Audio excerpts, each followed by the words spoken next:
Hello दोस्तों, स्वागत है हमारे YouTube चैनल बिकम टॉपर पर। और हम लोग पढ़ रहे थे अपनी फिजिक्स की क्लास में यूनिट 3 विद्युत धारा यानी कि इलेक्ट्रिक करंट के बारे में।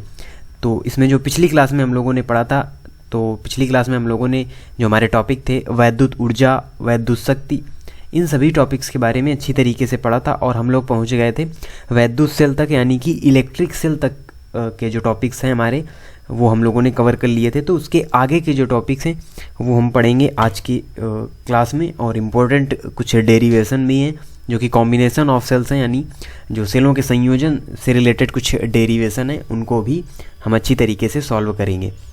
तो चलिए देखते हैं आज का जो हमारा पहला टॉपिक है उसके बारे में। तो कल हम लोगों ने पढ़ा था इलेक्ट्रिक सेल के बारे में, यानी वैद्युत सेल। तो उसी सेल का विद्युत वाहक बल यानी कि ईएमएफ ऑफ अ सेल क्या होता है, यानी सेल का विद्युत वाहक बल क्या होता है।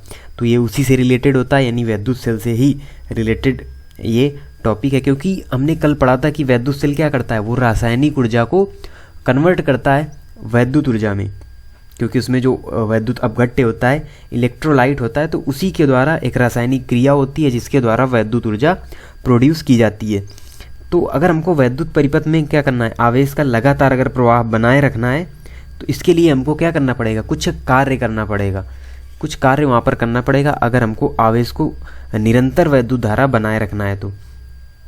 और यह कार्य किसके द्वारा किया जाता है, यह कार्य उस सेल द्वारा ही किया जाता है। यानी सेल में होने वाली जो रासायनिक क्रियाएं हैं उनमें जो ऊर्जा मुक्त होती है, वही ऊर्जा तो वैद्युत धारा होती है, वही विद्युत के रूप में प्रवाहित होती है।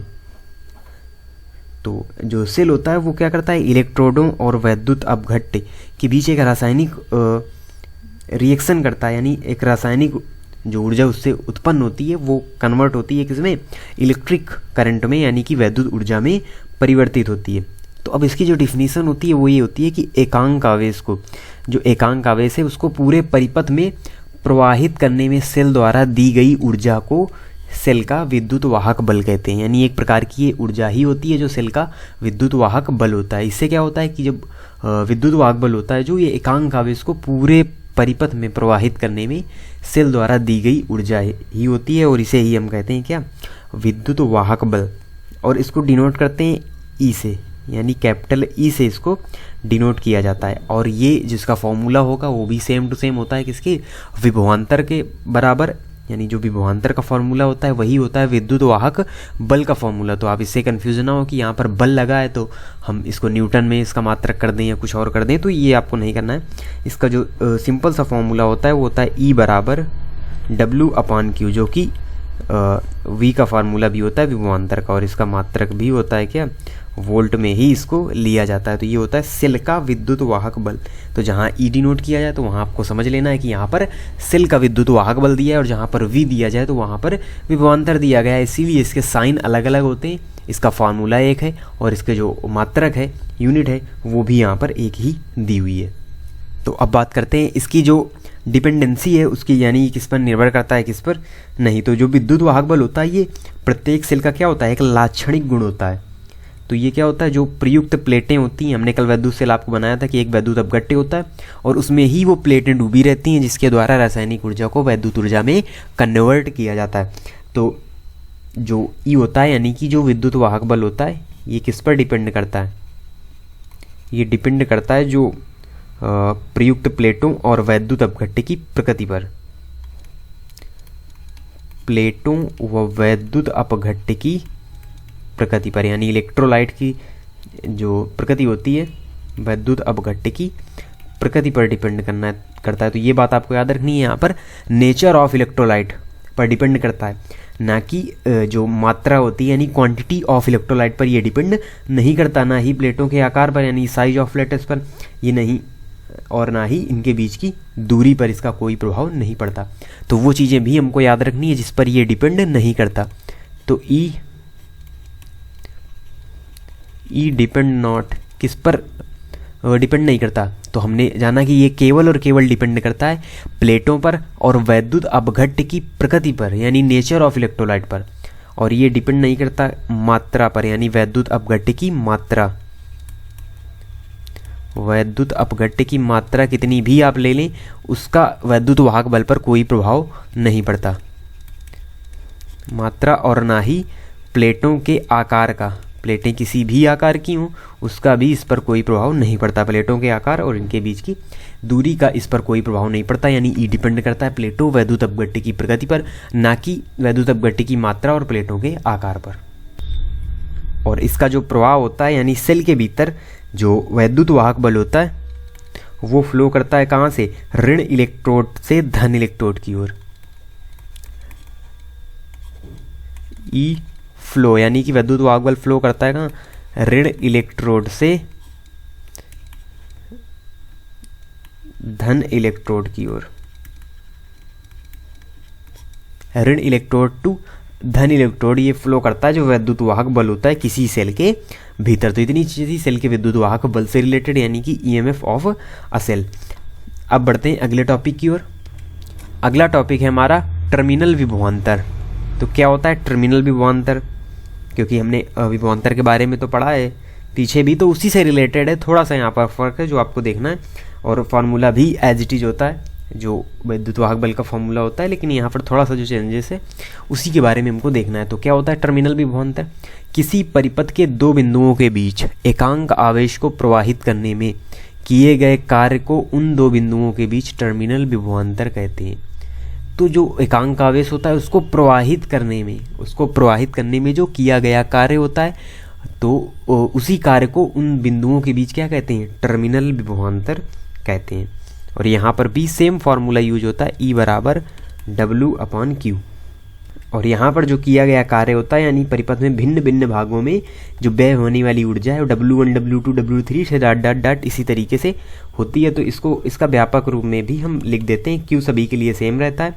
यहाँ पर हो जाता है W1/Q plus W2/Q plus W3/Q plus dot इसी तरीके से आगे बढ़ता रहता है, और Q सभी में सेम रहता है। तो W/Q यहाँ पर बन जाता है क्या, V1, यानी कि W/Q ये V का तो फार्मूला भी तो होता है, यानी V बराबर भी W/Q तो होता है। तो इसी W1/Q1 की जगह हम V1 भी लिख सकते हैं, और W2/Q2 की जगह W2/Q की जगह हम V2 लिख सकते हैं, और W3/Q की जगह हम V3 लिख सकते हैं। तो यहाँ पर फार्मूला बनता है E बराबर V1 plus V2 plus V3 plus dot. तो ये बन जाता है यहाँ पर टर्मिनल विभवांतर का फार्मूला, की जो अलग अलग योग होते हैं, अलग अलग जो विभवांतर होते हैं उनके सभी का योग यहाँ पर टर्मिनल विभवांतर के बराबर होता है। तो ये है टर्मिनल विभवांतर, छोटा सा टॉपिक था। अब देखते हैं हमारा अगला टॉपिक है जो कि है सेल का आंतरिक प्रतिरोध, यानी कि internal resistance of a cell. तो क्या होता है सेल का आंतरिक प्रतिरोध, तो क्या होता है कि जब हम किसी सेल की प्लेटों को तार द्वारा जोड़ देते हैं तो तार में वैद्युत धारा क्या होती है, सेल की धन प्लेट से ऋण प्लेट की ओर। जो तार में धारा होती है वो धन प्लेट से ऋण प्लेट की ओर, धन प्लेट से ऋण प्लेट की ओर बहती है, तथा सेल के भीतर यानी उसके घोल में धारा का प्रवाह, तो ये वही तार में धारा और घोल में धारा का जो प्रवाह होता है वो ऋण इलेक्ट्रोड से ऋण प्लेट से धन प्लेट की ओर बहती है। तो जिस प्रकार तार वैद्युत धारा के मार्ग में प्रतिरोध लगाता है, यानी एक प्रतिरोध के बारे में हमने पीछे पढ़ा जो कि कैपिटल आर है, तो जिस प्रकार से कैपिटल आर होता है उसी प्रकार से सेल का जो घोल होता है वो भी वैद्युत मार्ग में प्रतिरोध लगाता है। तो घोल के द्वारा लगाया गया अवरोध, घोल के द्वारा लगाया गया अवरोध ही कहलाता है क्या, आंतरिक प्रतिरोध। तो घोल के द्वारा लगाया गया अवरोध ही आंतरिक प्रतिरोध कहलाता है। यानी कि सेल की दोनों प्लेटों के बीच सेल के भीतर वैद्युत धारा के प्रवाह में घोल द्वारा उत्पन्न अवरोध को ही हम सेल का आंतरिक प्रतिरोध कहते हैं। और इसे किससे डिनोट किया जाता है, तो जो आंतरिक प्रतिरोध होता है इसे स्मॉल आर से डिनोट किया जाता है, जिससे कि हमको फ़र्क पता चलता रहे कि कौन सा हमारा जो एक्चुअल प्रतिरोध है यानी कि कैपिटल आर वो प्रतिरोध होता है, वाय प्रतिरोध इसको मानते हैं, और जो आंतरिक प्रतिरोध होता है इसे हम डिनोट करते हैं स्मॉल आर से, जिससे कि हमको पता चलता रहे कि क्या फ़र्क है। तो किसी परिपथ में जब हम वैद्युत सेल में देखेंगे यानी घोल से रिलेटेड तभी होगा वहाँ पर आंतरिक प्रतिरोध, नहीं तो जो सिंपल सा तार होता है तो उसमें केवल और केवल वाह्य प्रतिरोध होता है यानी कैपिटल आर होता है। तो अगर कहीं पर घोल की बात आती है, क्योंकि ये घोल के द्वारा धारा के मार्ग में लगाया गया अवरोध होता है और जिसे हम सेल का आंतरिक प्रतिरोध कहते हैं। तो ये जहाँ पर घोल होगा, वैद्युत अपघट्य होगा, इलेक्ट्रोलाइट होगा, उसी जगह आपको देखने को मिलेगा स्मॉल आर यानी कि आंतरिक प्रतिरोध। अब इस आंतरिक प्रतिरोध यानी आर की हम डिपेंडेंसी देख लेते हैं। तो फर्स्ट नंबर पर है, ये अनुक्रमानुपाती होता है किसकी, दोनों प्लेटों के बीच की दूरी यानी डी, जो कि होगा प्लेटों के बीच की दूरी, उसके ये अनुक्रमानुपाती होता है, यानी प्लेटों की दूरी ज़्यादा होगी उतना ही आंतरिक प्रतिरोध ज़्यादा होगा। और घोल में डूबे प्लेटों के क्षेत्रफल के व्युत्क्रमानुपाती यानी R1/A, क्षेत्रफल के व्युत्क्रमानुपाती होती है प्लेटों के क्षेत्रफल के जो आंतरिक प्रतिरोध होता है ये। तो ये हुआ सेकेंड नंबर। फिर थर्ड नंबर क्या है, वैद्युत अपघट्य की सांद्रता के बढ़ने पर बढ़ता है। तो इसका क्या मतलब हुआ, R प्रोपोर्शनल टू सांद्रता यानी इलेक्ट्रोलाइट की जो सांद्रता होगी, वैद्युत अपघट्य की सांद्रता होगी वो बढ़ेगी तो इसका मान भी बढ़ेगा। और फोर्थ नंबर है,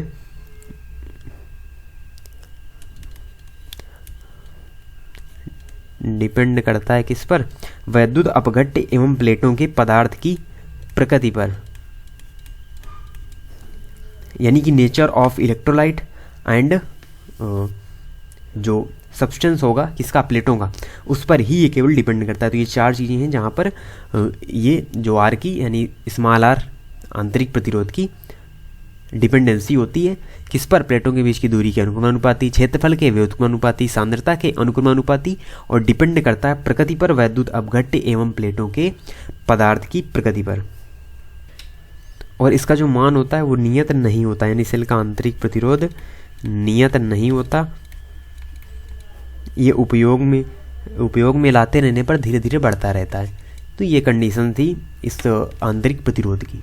तो अब आगे इसमें देखते हैं कि सेल के टर्मिनल विभवांतर यानी कि V, विद्युत वाहक बल E और आंतरिक प्रतिरोध स्मॉल आर में क्या रिलेशन होता है, क्योंकि इसी रिलेशन से जो आगे हम संयोजन के जो डेरिवेशन करेंगे यानी कॉम्बिनेशन ऑफ सेल्स के जो डेरिवेशन करेंगे उनमें भी इनका यूज होगा, यानी इन फॉर्मूलों का यूज होगा जो यहाँ से हम रिलेशन वाले फॉर्मूले निकालेंगे। और अगर हम बात करें न्यूमेरिकल्स की तो वहाँ भी इनका यूज देखने को मिलता है। तो यहाँ से हम क्या करेंगे कि इसके संबंध के एक नहीं बल्कि 2-3 फार्मूले निकालेंगे अलग अलग कंडीशन में, यानी हम आंतरिक प्रतिरोध R के बराबर भी मान निकालेंगे, I के बराबर भी मान निकालेंगे और जो टर्मिनल विभवांतर V के बराबर भी मान निकालेंगे। तो रिलेशन के 2-3 फार्मूले जो हमको डायरेक्ट याद रखने हैं, कोई भी डेरिवेशन यहाँ पर नहीं करना है। बाकी जो डेरिवेशन है वो आगे कॉम्बिनेशन ऑफ ए सेल्स में हम करेंगे, जिनमें कि इन्हीं फार्मूलों का यूज वहाँ पर हमको करना होगा। तो चलिए देखते हैं कि क्या होता है V, E और R में संबंध। तो एक फार्मूला होता है यहाँ पर V बराबर E माइनस आई आर। तो इसमें देखिए तीनों आ गए, यानी ये टर्मिनल विभवांतर, विद्युत वाहक बल और आंतरिक प्रतिरोध R। तो ये फार्मूला होता है V बराबर E माइनस आर। कुछ कंडीशंस होती हैं आवेशन निरावेशन में, तो इसका मान E प्लस आई आर भी हो जाता है, वो एक अलग कंडीशन है। तो जब इस प्रकार का यूज आएगा तो हम आपको वहाँ पर बताएंगे कि किस प्रकार से इसका यूज किया जाता है। तो ये हुआ हमारा V के पदों में। अब हमको निकालना है आंतरिक प्रतिरोध यानी कि R के पदों में। R के पदों में फार्मूला, तो इसी से रिलेटेड फार्मूला बनता है स्मॉल r बराबर कैपिटल R E अपान V माइनस 1। तो यहाँ पर भी देखिए सभी टर्म्स दिए हुए हैं, धारा यहाँ से गायब है, यानी I का जब आपको मान नहीं दिया गया और R small r capital R दिए गए हैं तो आप इस फार्मूले का यूज कर सकते हैं। तो ये R के पदों में फार्मूला दिया हुआ है। अब I के पदों में, अब जैसे बात की जाए धारा की, तो I के पदों में फार्मूला होगा I बराबर E अपान R प्लस स्मॉल r। तो ये काफ़ी यूजफुल भी फार्मूला है, इसका काफ़ी यूज देखने को मिलेगा और इसी का यूज हम करेंगे आगे कॉम्बिनेशन ऑफ सेल्स में। तो ये होता है I धारा हो गई, E हो गया विद्युत वाहक बल, कैपिटल R बाह्य प्रतिरोध, स्मॉल r आंतरिक प्रतिरोध। तो ये 3 फार्मूले थे यहाँ से, काफ़ी इंपॉर्टेंट है, आपको डायरेक्ट इनको याद रखना है R के पदों में, I के पदों में और V के पदों में। आगे है टॉपिक हमारा वैद्युत सेलों के संयोग यानी कि कॉम्बिनेशन ऑफ इलेक्ट्रिक सेल्स। तो क्या होता है कॉम्बिनेशन ऑफ इलेक्ट्रिक सेल्स? तो हमने पीछे पढ़ा वैद्युत सेलों के बारे में, वैद्युत सेल का विद्युत वाहक बल। तो वैद्युत सेल क्या होता है? वैद्युत धारा प्राप्त करने का एक स्रोत होता है। वैद्युत सेल क्या होता है? सेल आप सभी लोगों ने देखे भी होंगे, तो उससे वैद्युत ऊर्जा ही तो हम प्राप्त करते हैं, यानी कि जो उसके अंदर रासायनिक ऊर्जा होती है वो कन्वर्ट होती है वैद्युत ऊर्जा में, तभी हमको वैद्युत ऊर्जा मिलती है। तो क्या होता है कि आपने देखा होगा कोई टार्च है किसी लाइट में, हम कहीं पर जैसे घड़ी होती है हमारी दीवार घड़ी, तो वहाँ पर हम केवल एक सेल डाल देते हैं तो उससे हमारा काम चल जाता है। लेकिन कहीं कहीं पर हमको 3-4 सेल्स को डालना पड़ता है। जैसे आपकी टार्च हो गई तो इसमें आपके 3 सेल 4 सेल, अलग अलग जो इंस्ट्रूमेंट होते हैं उसमें अलग अलग यानी ज़्यादा से ज़्यादा सेल्स की ज़रूरत होती है, जितनी ज़्यादा हमको वैद्युत ऊर्जा की वहाँ पर ज़रूरत पड़ती है। तो इसलिए हम एक वैद्युत सेल से प्रबल वैद्युत धारा प्राप्त नहीं कर सकते। तो इसलिए हमको क्या करना पड़ता है, प्रबल वैद्युत धारा प्राप्त करने के लिए हमको कई वैद्युत सेल जोड़ने पड़ते हैं। तो सेलों के संयोग को क्या कहते हैं, तो जब कई सेलों को एक साथ जोड़ा जाता है, सेलों के संयोग को जब कई सेलों को एक साथ जोड़ा जाता है तो उसे ही हम कहते हैं बैटरी। तो बैटरी क्या होता है, सेलों का एक समूह होता है जिसमें कई सारे सेल आपस में जोड़े जाते हैं, तब बनती है बैटरी। आपने बैटरी देखी भी होगी, उसमें कई सारे खाने होते हैं जिसमें जो वैद्युत अपघट्य है वो भरा रहता है, यानी कई सारे सेल्स को अगर एक साथ जोड़ दिया जाता है तो उसे ही हम कहते हैं बैटरी। तो सीधे जैसे हमारी फ़ोन की बैटरी हो गई या अन्य कई इंस्ट्रूमेंट हैं, उन सभी की जो बैटरी होती है तो इनमें कई सारे सेलों का एक साथ संयोग किया जाता है। तो सेलों के संयोग को ही हम क्या कहते हैं, बैटरी कहते हैं। अब चलिए बात करते हैं कितने प्रकार से इन जो वैद्युत सेल हैं इनके संयोग को किया जाता है। तो अभी हमने पीछे पढ़ा था, यानी कि संधारित्र हमने पढ़े, संधारित्र के बारे में पढ़ा, और हमने प्रतिरोध पढ़ा, आर इसके संयोजन पढ़े, यानी संधारित्रों का संयोजन और प्रतिरोधों का संयोजन। तो यहाँ पर हमको केवल और केवल दो संयोजन देखने को मिले थे, श्रेणी क्रम व समांतर क्रम, यानी दो संयोजन में ही हमने संधारित्रों को भी जोड़ा था और दो ही संयोजन में हमने प्रतिरोधों को जोड़ा था। लेकिन यहाँ पर क्या होता है, वैद्युत सेलों के संयोग में हम तीन प्रकार से सेलों को जोड़ सकते हैं। एक तो हुआ हमारा श्रेणी क्रम में, दूसरा होता है समांतर क्रम में हम सेलों को जोड़ते हैं, और तीसरा होता है इसमें एक नया जो कि होता है मिश्रित क्रम में, यानी समांतर और श्रेणी दोनों क्रमों में एक साथ हम इन सेलों को जोड़ सकते हैं।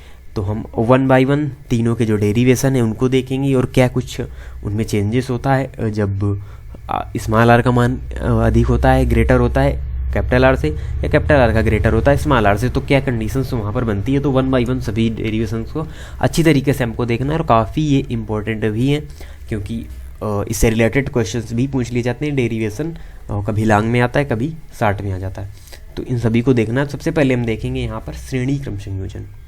श्रेणी क्रम संयोजन यानी कि सीरीज में सेलों को किस प्रकार से जोड़ा जाता है। तो इस क्रम में क्या है, एक सेल का ऋण ध्रुव हम दूसरे सेल के धन ध्रुव से, दूसरे का ऋण ध्रुव तीसरे के धन ध्रुव से, उसी प्रकार से हम तीसरे का ऋण ध्रुव चौथे के धन ध्रुव से, और इसी प्रकार सभी सेलों को जोड़ते हुए चले जाते हैं। ये आप फिगर में देख सकते हैं, ये सेल्स के ध्रुव दिए हुए, तो इनको आपस में, फिर इधर आपस में, और ये स्मॉल आर आंतरिक प्रतिरोध है, ई यहाँ पर वैद्युत वाहक बल दिया हुआ है। तो एन सेलें क्या है, हमने श्रेणी क्रम में जोड़ दी, और यहाँ पर जो धारा का प्रवाह हो रहा है ये इस प्रकार से यहाँ पर धारा का प्रवाह हो रहा है, और ये एक बाह्य प्रतिरोध कैपिटल आर लगा हुआ है। तो इस प्रकार से देखिए, और ये जो ई की दिशा होगी ये इस प्रकार से इस ओर हमको देखने को मिलती है। तो एन सेलें क्या है, श्रेणी क्रम में जुड़ी हुई हैं। यहाँ पर हमने 3 सेल ली हैं, लेकिन यहाँ पर एन सेलें जुड़ी हुई हैं बीच में, और भी बहुत सारी जो सेलें हैं वो हम यहाँ पर जोड़ सकते हैं। और प्रत्येक का विद्युत वाहक बल ई दिया हुआ है, आंतरिक प्रतिरोध आर है, तो ये सेलें बाह्य प्रतिरोध आर में वैद्युत धारा भेज रही हैं, वैद्युत धारा का हो रहा है। तो सेलों का कुल विद्युत वाहक बल, कुल EMF हमें यहाँ पर लिखे दे रहे हैं, यानी कि कुल वैद्युत वाहक बल क्या होगा, एक का होता है E और N सेलें जुड़ी हैं तो ये होगा NE। अगर अब हमको पर्टिकुलर संख्या दे दी जाए, कोई न्यूमेरिकल इससे रिलेटेड बना दिया जाए कि 4 सेलें तो 4E हम यहाँ पर ले लेंगे, क्योंकि एक का होता है E तो N सेलों का होगा NE कुल EMF। और बात करें अगर कुल आंतरिक प्रतिरोध, तो एक का होता है स्मॉल आर, तो N सेलों का होगा N स्मॉल आर। और अगर बात करें परिपथ का कुल प्रतिरोध, तो सेलों का अगर कुल जो आंतरिक प्रतिरोध है वो कितना निकला, तो आर और एन सेलें जुड़ी हैं तो एन आर हो गया। लेकिन परिपथ का कुल प्रतिरोध की बात करें अगर, तो इसमें दोनों प्रतिरोध जोड़े जाएंगे, यानी आंतरिक और बाह्य दोनों। तो कुल प्रतिरोध क्या होगा, ये होगा एन आर, ये हो गया ऊपर वाले का पूरा, और प्लस कैपिटल आर, तो ये हुआ परिपथ का कुल प्रतिरोध। अब क्या है, परिपथ में वैद्युत धारा आई है, यानी वैद्युत धारा आई, धारा आई है परिपथ में। तो यहाँ पर आई वाला वही फार्मूला लगाएंगे जो हमने पीछे पढ़ा भी, आई बराबर E upon small r into capital R formula. तो ये तो हमारा जो फार्मूला हो गया, यानी पीछे से जो हमारा हमने फार्मूले, तो इसी फार्मूले में हमको मान रखना है। तो यहाँ पर क्या है, आई बराबर जो यानी कि जो वो दिया हुआ है कुल वैद्युत वाहक बल वो है NE और आंतरिक प्रतिरोध NR प्लस कैपिटल R, यानी यहाँ पर क्या हो गया, I बराबर NE अपान NR प्लस कैपिटल R। तो ये फार्मूला किसमें प्राप्त हुआ, श्रेणी क्रम के लिए। अब क्या होगा, इसमें कुछ कंडीशंस हमको देखनी होंगी, यानी दो कंडीशंस बनती हैं कि हम मानते हैं कि यदि इसका मान ज़्यादा हो तो क्या होगा, इसका मान ज़्यादा हो तो क्या होगा। तो यहाँ पर फर्स्ट कंडीशन है कि अगर NR का मान very very less than capital R, यानी कैपिटल R का मान ज़्यादा हो तो NR नगण्य हो जाएगा क्योंकि इसका मान बहुत ही छोटा है। तो क्या हो जाएगा, I हो जाएगा NE अपान R हो जाएगा, NE अपान R हो जाएगा इस कंडीशन में। ये हम मानते हैं कि यदि NR is very very less than capital R तो I बराबर NE अपान R, ये फार्मूला आ जाएगा। तो इससे क्या सिद्ध हुआ कि जोड़े गए सेलों का आंतरिक प्रतिरोध बाह्य प्रतिरोध की अपेक्षा बहुत कम है, तब इन सेलों के द्वारा दी गई जो धारा होगी वो एक सेल की धारा की लगभग n गुनी होगी, यानी दी गई धारा n गुनी होगी। यानी कि अगर हमको मैक्सिमम धारा प्राप्त करने के लिए क्या होगा, सेलों को श्रेणी क्रम में जोड़ने पर हमको मैक्सिमम धारा प्राप्त होगी। श्रेणी क्रम में मैक्सिमम धारा प्राप्त होगी कब, जब कैपिटल R का मान वेरी वेरी ग्रेटर देन होगा किससे, आंतरिक प्रतिरोध से। तब देखिए यहाँ पर I बराबर NE अपान R होगा, यानी I का मान n गुना हो जाएगा। तो जो सेलों का अगर आंतरिक प्रतिरोध बाह्य प्रतिरोध की तुलना में बहुत कम है तो सेलों को श्रेणी क्रम में जोड़ने में हमको क्या प्राप्त होगी, मैक्सिमम धारा प्राप्त होगी। ये यहाँ पर पहली कंडीशंस बनती है। और ये इसलिए होता है क्योंकि देखिए E अपान R, जो E अपान R दिया हुआ है इसको हम मान लेते हैं I डैश, तो I बराबर NI डैश, ये यहाँ पर इससे हमको प्राप्त हो जाता है। तो जो हमको नई धारा प्राप्त हुई I, वो I डैश की n गुनी हो गई ना, तो इसीलिए यहाँ पर हमको मैक्सिमम धारा प्राप्त होती है जब कैपिटल R का मान ज़्यादा होता है, किसमें, श्रेणी क्रम में। तो ये कंडीशंस पूछी जा सकती है कि कब धारा मैक्सिमम होती है, तो आपको बताना है श्रेणी क्रम में धारा मैक्सिमम होगी और विद इस कंडीशन के साथ कि जब R का मान वेरी वेरी ग्रेटर देन होगा स्मॉल r से, यानी आंतरिक प्रतिरोध की अपेक्षा बाह्य प्रतिरोध का मान है वो ज़्यादा होना चाहिए, मैक्सिमम होना चाहिए, तभी हमको मैक्सिमम धारा प्राप्त होगी किसमें, श्रेणी क्रम में। और अगर दूसरी कंडीशन में हम देखें इसके जस्ट विपरीत, यानी NR का मान very very greater than capital R, तब I क्या होगा, ये हो जाएगा NE अपान NR। तो n से n कट गया, यानी कि I बराबर I, E upon R I ले लिया हमने, तो I बराबर I आ गई। यानी कि हमको जब हम श्रेणी क्रम में अगर स्मॉल r का मान ज़्यादा है, आंतरिक प्रतिरोध बाह्य प्रतिरोध से बहुत अधिक है, तो n सेलों से उतनी ही धारा प्राप्त होगी जितनी एक सेल से। तो श्रेणी क्रम में जोड़ने का कोई लाभ नहीं है, श्रेणी क्रम में जोड़ने पर कोई लाभ नहीं। तो हम सेलों को क्यों जोड़ रहे हैं, हम सेलों को इसलिए जोड़ रहे हैं ताकि हम अपनी वैद्युत ऊर्जा को ज़्यादा कर सकें, अधिक कर सकें, मैक्सिमाइज कर सकें। और अगर हम इसको आंतरिक प्रतिरोध का मान कैपिटल R से ज़्यादा रख देंगे तो क्या होगा, हमको उतनी ही धारा प्राप्त होगी, पूरे सेलों से उतनी ही धारा प्राप्त होगी जितनी एक सेल से प्राप्त होती है। तो फिर श्रेणी क्रम जोड़ने पर कोई लाभ ही नहीं है। इसलिए हमको क्या करना पड़ेगा, जो कैपिटल R का मान है बाह्य प्रतिरोध का मान ज़्यादा रखना होगा आंतरिक प्रतिरोध से श्रेणी क्रम में, तब हमको मैक्सिमम धारा प्राप्त होगी पहली कंडीशन में। तो आप अच्छी तरीके से समझ गए होंगे, हमने स्टेप बाय स्टेप आपको समझा दिया। आप क्या करेंगे, अब देखेंगे इसका दूसरा, यानी कि समांतर क्रम में कब हमको मैक्सिमम धारा प्राप्त होती है, कब यानी कि कोई लाभ नहीं है समांतर क्रम में जोड़ने में, किस कंडीशन में हमको कोई फ़ायदा नहीं होगा। तो ये जब हमको ज्ञान होगा तभी हम इसको अच्छी तरीके से जोड़ पाएंगे और ज़्यादा से ज़्यादा जो वैद्युत ऊर्जा है वो यूटिलाइज कर पाएंगे।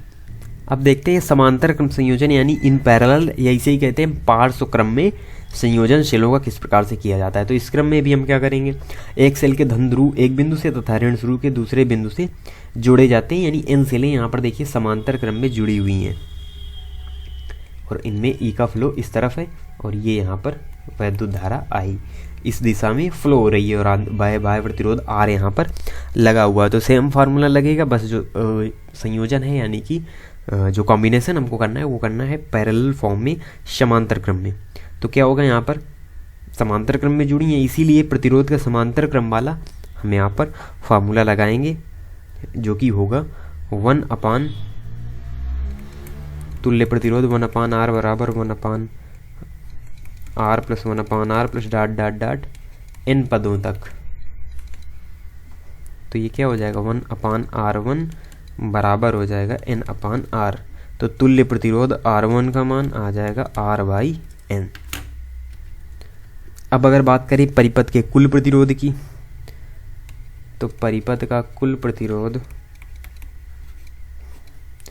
प्रतिरोध होगा R/n प्लस R। ये हो गया कुल प्रतिरोध। और कुल EMF वो सेम होगा जिस प्रकार से हमने पीछे लिया था, यानी कि NE। और परिपथ में धारा I हो तो धारा I का मान उसी फार्मूले से हम यहाँ पर क्या लगा देंगे, NE अपान R अपान N प्लस R। सॉरी, यहाँ पर ये NE नहीं होगा क्योंकि हम समांतर क्रम में जोड़ रहे हैं ना, तो ये यहाँ पर NE नहीं होगा, कुल EMF टोटल E ही होगा, क्योंकि समांतर क्रम में वहाँ पर हमने देखा था कि जो विभव का मान है, तो इसीलिए ये विभव के रूप में लिया गया। तो E सभी के लिए जो प्रत्येक का विद्युत वाहक बल है वो यहाँ पर E होगा, केवल और केवल E, ना कि उसके साथ हम N यहाँ पर जोड़ेंगे। इसलिए ये केवल और केवल I बराबर E अपान R अपान N प्लस कैपिटल R लेना है। अब इसको हम सॉल्व करेंगे तो ये हो जाएगा I बराबर, और ये N चला जाएगा ऊपर, NE तब बाद में होगा, और R plus N capital R। तो ये हमको यहाँ पर फाइनल प्राप्त होता है, I बराबर NE स्मॉल r और N कैपिटल R। तो ये फार्मूला यहाँ पर हमको प्राप्त हुआ। अब इसी से हम यहाँ पर देखेंगे कंडीशंस जो बनेगी उनके बारे में। तो इसमें पहली कंडीशन है, सेम उसी तरीके से हम यहाँ पर चेक करेंगे कि जो कैपिटल R का मान है वो स्मॉल r से बहुत ज़्यादा हो, यानी जो वाय प्रतिरोध का मान है वो आंतरिक प्रतिरोध से ज़्यादा है, तो क्या होगा। तो यहाँ पर जो स्मॉल r है वो नगण्य हो जाएगा, यानी I बराबर NE अपान NR हो जाएगा, R से R, यानी कि I बराबर I यहाँ से हमको प्राप्त हो जाएगा। तो उतनी ही धारा मिलेगी। तो देखिए यहाँ पर जस्ट विपरीत हो रहा है श्रेणी क्रम का। यहाँ पर क्या होगा, जब वहाँ पर हमने लिया था कैपिटल R का मान very very greater than small r से था, तो वहाँ पर हमको मैक्सिमम धारा प्राप्त हो रही थी। लेकिन यहाँ पर समांतर क्रम में जोड़ने पर कोई लाभ नहीं है। अगर हम इस कंडीशन में जोड़ते हैं तो समांतर क्रम में कोई लाभ नहीं, क्योंकि हमको उतनी ही धारा एक प्राप्त हो रही जितनी हमको एक सेल से प्राप्त हो रही है। तो इसलिए हमको क्या करना है, जब हम श्रेणी क्रम लेंगे तो वहाँ पर हमको कैपिटल R का मान ज़्यादा रखना है स्मॉल r से, और जब हम समांतर क्रम लें तब हमको स्मॉल r का मान ज़्यादा रखना है कैपिटल R से। तो ये दोनों में विशेष बात निकली जो आपको याद रखनी है। तो यहाँ पर इसकी दूसरी कंडीशन भी देख लेते हैं। तो यहाँ पर इसकी दूसरी कंडीशन है कि जब स्मॉल r का मान very very greater than capital R हो तो I बराबर क्या हो जाएगा, I बराबर हो जाएगा NE अपान R। तो ये ER क्या हो जाएगा, I बराबर NI, यानी कि N गुनी हो जाएगी। तो मैक्सिमम धारा समांतर क्रम में इस कंडीशन में आपको मिलेगी। समांतर क्रम में मैक्सिमम धारा किस कंडीशन में मिलेगी, जब R का मान वेरी वेरी ग्रेटर देन किसके होगा, कैपिटल R के, यानी स्मॉल r का मान वेरी वेरी ग्रेटर देन जब कैपिटल R के होगा तब आपको मैक्सिमम धारा मिलेगी समांतर क्रम में। जबकि इसके जस्ट विपरीत, जब कैपिटल R का मान वेरी वेरी ग्रेटर देन होगा स्मॉल r के, तब आपको मैक्सिमम धारा मिलेगी श्रेणी क्रम में। ये विशेष बात यहाँ से निकली। और एक जो वो श्रेणी क्रम में वहाँ पर कोई लाभ नहीं है, यानी श्रेणी क्रम में हमको इस प्रकार का संयोजन नहीं बनाना कि जिससे हमको केवल उतनी ही धारा मिले जितनी एक सेल से मिल रही, इसीलिए हमको इस प्रकार से वहाँ पर संयोजन करना होगा। अब समांतर क्रम में एक और एक्स्ट्रा पॉइंट आ जाता है कि यदि समांतर क्रम में जुड़े सेलों के क्या हैं, E व आंतरिक प्रतिरोध क्या है, डिफरेंट है, E और स्मॉल r डिफरेंट है, तो सेलों से किसी बाय जो धारा का मान है I वो कहाँ से निकालेंगे, हम वो निकालेंगे किरचॉफ नियम से। किरचॉफ नियम से I का मान निकालेंगे अगर E और स्मॉल r दोनों डिफरेंट है। और किरचॉफ के नियम हम पढ़ेंगे नेक्स्ट क्लास में, तो वहाँ पर आपको पता चलेगा क्या है किरचॉफ के नियम। तो ये हम पढ़ेंगे नेक्स्ट क्लास में। आप केवल इतना समझिए कि अगर E और R के मान डिफरेंट लिए गए हैं समांतर क्रम संयोजन में, E और R के मान अगर डिफरेंट है, भिन्न भिन्न है, तो अगर हमको धारा का मान निकालना है तो वो हम निकालेंगे किरचॉफ लॉ से, यानी किरचॉफ के नियम से। तो ये हो गए हमारे श्रेणी क्रम संयोजन, समांतर क्रम संयोजन। अब देखते हैं आज का लास्ट टॉपिक और लास्ट कॉम्बिनेशन, जो कि है मिश्रित क्रम में संयोजन।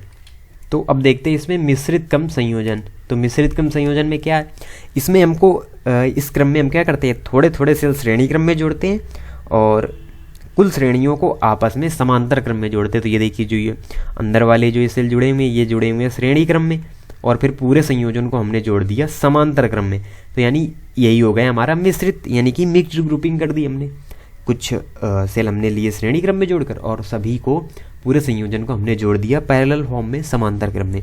तो यहाँ पर क्या होगी, n सेलें दी हुई हैं ऊपर, जो ये Ne लिखा हुआ है, n सेलें यहाँ पर हमने ली, और जो पंक्तियाँ ली हमने उनको हमने मान लिया कि हमने m पंक्तियाँ ली हैं, m पंक्तियाँ जो हमने समांतर क्रम में जोड़ी हैं। और यहाँ पर R हो गया, और ये धारा का प्रवाह I इस तरफ इधर फ्लो हो रहा है, और सभी का यहाँ पर जो विद्युत वाहक बल है वो E दिया हुआ है। तो अब क्या करना है हमको, श्रेणी क्रम में प्रत्येक पंक्ति में n सेल जुड़े हैं और इस प्रकार की m पंक्तियां आपस में समांतर क्रम में जुड़ी हैं। तो क्या होगा, प्रत्येक सेल का विद्युत वाहक बल E दिया हुआ है, और आंतरिक प्रतिरोध स्मॉल r है, और सेलों की बैटरी बाह्य प्रतिरोध R में विद्युत धारा भेज रही है। आंतरिक प्रतिरोध कैपिटल R और स्मॉल r और कैपिटल R बाह्य प्रतिरोध इसमें लगा हुआ है। एक श्रेणी में जुड़े n सेलों का विद्युत वाहक बल क्या होगा, Ne, क्योंकि वो समांतर क्रम श्रेणी क्रम में जुड़ी है ना, तो उनका EMF क्या होगा, Ne होगा। और चूंकि सभी श्रेणियां समांतर क्रम में जुड़ी हैं तो पूरी बैटरी का विद्युत वाहक बल Ne ही होगा। पूरी बैटरी का जो EMF होगा वो होगा Ne ही होगा पूरी बैटरी का जो विद्युत वाहक बल है, क्योंकि जो एक पंक्ति का होगा, तो सभी समांतर में जुड़ी हैं तो सेम टू सेम होगा, Ne होगा पूरी बैटरी का EMF। और एक श्रेणी में n सेलों का आंतरिक प्रतिरोध NR है, तो m श्रेणियां हैं तो पूरी बैटरी का आंतरिक प्रतिरोध क्या हमने मान लिया, कुल प्रतिरोध R1। तो R1 पहले निकालते हैं। तो सभी समांतर क्रम में पंक्तियां जुड़ी हुई हैं, तो 1/R1 बराबर 1/NR plus 1/NR plus dot dot dot कहाँ तक, m पदों तक लेंगे, क्योंकि m पंक्तियां हमने पहले ही मान ली हैं। अगर अनंत तक होता तो हम डायरेक्ट 1/NR लिख देते, लेकिन m पदों तक है तो इसलिए 1/R1 बराबर आएगा m/NR, क्योंकि m पंक्तियों तक, m पदों तक हमने लिया है। तो यहाँ से R1 का मान क्या आ गया, R1 का मान आ गया NR/m। अब ये निकला आंतरिक प्रतिरोध। अब परिपथ का कुल प्रतिरोध,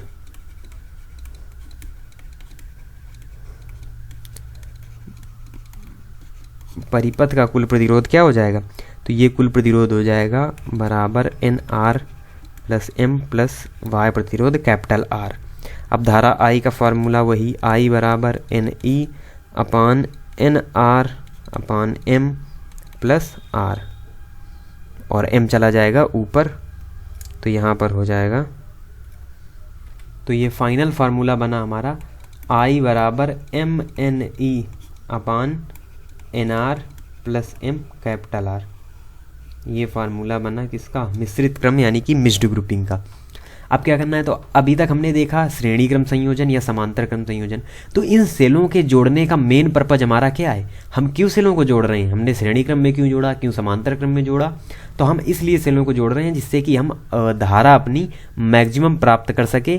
तो हमारा मेन पर्पज है मैक्सिमम आई प्राप्त करना, हमारा मेन पर्पज है मैक्सिमम आई प्राप्त करना। चाहे हम जिस कंडीशन में कॉम्बिनेशन करें, लेकिन हमारा मेन उद्देश्य है कि हमको जो धारा है वो मैक्सिमम प्राप्त हो, आई मैक्सिमम प्राप्त हो। तो यहाँ पर मैक्सिमम प्राप्त होने के लिए हमको कुछ दिख नहीं रहा, यानी कि हम यहाँ पर NR ग्रेटर R वाली कंडीशन यहाँ पर हमको नहीं लगानी है मिश्रित क्रम में। यहाँ पर आई अगर हमको मैक्सिमम करना है तो आई मैक्सिमम के लिए जो NR प्लस MR का मान है ये कम होना चाहिए, क्योंकि व्युत्क्रमानुपाती संबंध है। तो अगर हमको आई मैक्सिमम प्राप्त करना है तो NR प्लस MR का मान हमको न्यूनतम चाहिए, और इसका मान न्यूनतम करने के लिए हम क्या करेंगे, NR प्लस MR बराबर क्या करेंगे, रूट के अंदर NR और माइनस रूट MR का होल स्क्वायर, यानी इसका एक अन्य रूप बनाएंगे अलजेब्रिक और फंक्शन से MN और कैपिटल R स्मॉल r। इस प्रकार से हम इसका फार्मूला बनाएं, क्योंकि हमको कंडीशन प्राप्त करनी है आई मैक्सिमम की। तो इसका मान न्यूनतम होने के लिए अब क्या होगा, इसका मान भी न्यूनतम होना चाहिए, इसका मान न्यूनतम होना चाहिए ना। तो यानी और ये राशि वर्ग होने के कारण ऋणात्मक हो ही नहीं सकती, तो इसलिए इसका न्यूनतम मान क्या होगा, शून्य होगा। शून्य से नीचे इसका मान नहीं होगा। अब ये राशि है तो ये क्या हो सकती है, ऋणात्मक भी हो सकती है, धनात्मक भी हो सकती है, लेकिन वर्ग दे दिया गया तो ये राशि ऋणात्मक नहीं हो सकती, यानी इसका न्यूनतम मान हम लोग निकाल सकते हैं। और इसका न्यूनतम मान हम अपनी तरफ से मानेंगे शून्य, क्योंकि शून्य से नीचे हो ही नहीं सकता, कम से कम मान इसका शून्य ही होगा। तो ये स्क्वायर बराबर हमने इसको मान लिया शून्य के, तो यहाँ पर वर्ग हुआ तो N R minus under root M R बराबर 0। तो ये आ गया एन आर बराबर रूट एम आर, रूट से ये रूट कैंसिल हो गया, यानी कि यहाँ पर आया एन आर बराबर M capital R.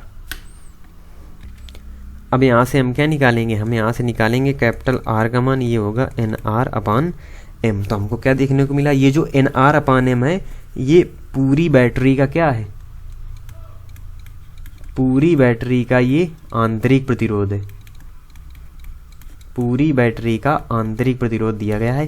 Capital R बराबर एन आर अपान एम। तो क्या होगा मिश्रित क्रम में, तो इससे हमको ये देखने को मिला कि मिश्रित क्रम में बाह्य परिपथ में धारा का मान अधिकतम तब होगा जब बैटरी का आंतरिक प्रतिरोध बाह्य प्रतिरोध के बराबर होगा। ये पूरा क्या है, आंतरिक प्रतिरोध, और ये है बाह्य प्रतिरोध। तो क्या होगा, जब आंतरिक प्रतिरोध बाह्य प्रतिरोध के बराबर होगा तो इस कंडीशन में हमको मिश्रित क्रम में मैक्सिमम धारा प्राप्त होगी। तो आपको याद रखना है अलग अलग कंडीशंस में हमको मैक्सिमम धारा प्राप्त हो रही है, और मेन उद्देश्य हमारा डेरिवेशन करने का और इनको सेलों को जोड़ने का मेन उद्देश्य हमारा यही है, मैक्सिमम धारा प्राप्त करना, to obtain maximum current to the combination of all cells. तो हमारा मेन पर्पज यही था जो हमने यहाँ पर निकाल लिया कि किस कंडीशन में मैक्सिमम धारा प्राप्त होगी। तो आप क्या करते हैं, तीनों सेलों का यानी श्रेणी, समांतर और मिश्रित संयोजन में एक साथ हम कंपैरिजन कर लेते हैं मैक्सिमम धारा का, कि कब कब हमको मैक्सिमम धारा किस कंडीशन में किन सेलों में प्राप्त होती है। तो एक साथ इनके हम देख लेते हैं अधिकतम धारा की स्थिति क्या है। तो अगर हम बात करें श्रेणी क्रम की, तो श्रेणी क्रम में क्या होगा, जो हमारा बाह्य प्रतिरोध होगा यानी कि कैपिटल आर, वो ग्रेटर होना चाहिए किससे, आंतरिक प्रतिरोध स्मॉल आर से। तो जब हमारा capital R greater very very greater than होगा किससे, स्मॉल आर से, तब हमको मैक्सिमम धारा प्राप्त होगी श्रेणी क्रम में। और इसके जस्ट विपरीत समांतर क्रम में क्या होगा, इन पैरेलल फॉर्म, जब स्मॉल आर का मान यानी आंतरिक प्रतिरोध का मान वेरी वेरी ग्रेटर देन होगा कैपिटल आर के, तब हमको प्राप्त होगी मैक्सिमम धारा समांतर क्रम में। तो ये दो हमारे संयोजन हो गए। इसके बाद अब हम बात करें मिश्रित क्रम संयोजन की। तो मिश्रित क्रम में क्या होता है, इसमें कैपिटल आर बराबर स्मॉल आर, यानी जब आंतरिक प्रतिरोध का मान बाह्य प्रतिरोध मान के बराबर होगा तब हमको मैक्सिमम धारा प्राप्त होगी। और इन सभी को संयोजन करने का मेन पर्पज हमारा क्या है, मैक्सिमम आई प्राप्त करना। तो ये कंडीशन है, डायरेक्ट आपको याद रखनी है, डेरिवेशन के माध्यम से भी हमने इनको अच्छी तरीके से देख लिया। तो आपको इसी प्रकार से इनको अच्छी तरीके से लर्न रखना है। और ये जो जितना कुछ भी आपको पढ़ाया गया ये सभी की एज इट इज PDF आपको टेलीग्राम चैनल पर अवेलेबल हो जाएगी। तो वहाँ से आप इसको बहुत ही अच्छी तरीके से पढ़ के अच्छी तरीके से रिविजन करके तैयार कर सकते हैं। तो मिलते हैं अगली क्लास में। इसके आगे के जो बचे हुए टॉपिक हैं अब लगभग 2 क्लासेज और होंगी और हमारा जो थ्योरी पोर्शन है पूरी तरीके से कंप्लीट हो जाएगा। और फिर हम अपने न्यूमेरिकल पोर्शन को सॉल्व करेंगे और इस प्रकार से जो हमारी यूनिट 3 है उसको हम बहुत ही अच्छी तरीके से कंप्लीट कर लेंगे। तो मिलते हैं आपसे अगली क्लास में, तब तक के लिए पढ़ते रहिए बहुत ही अच्छी तरीके से, और तब तक आप इनको अच्छी तरीके से रिवाइज भी कीजिए। तो आपसे मिलेंगे अगली क्लास में। धन्यवाद।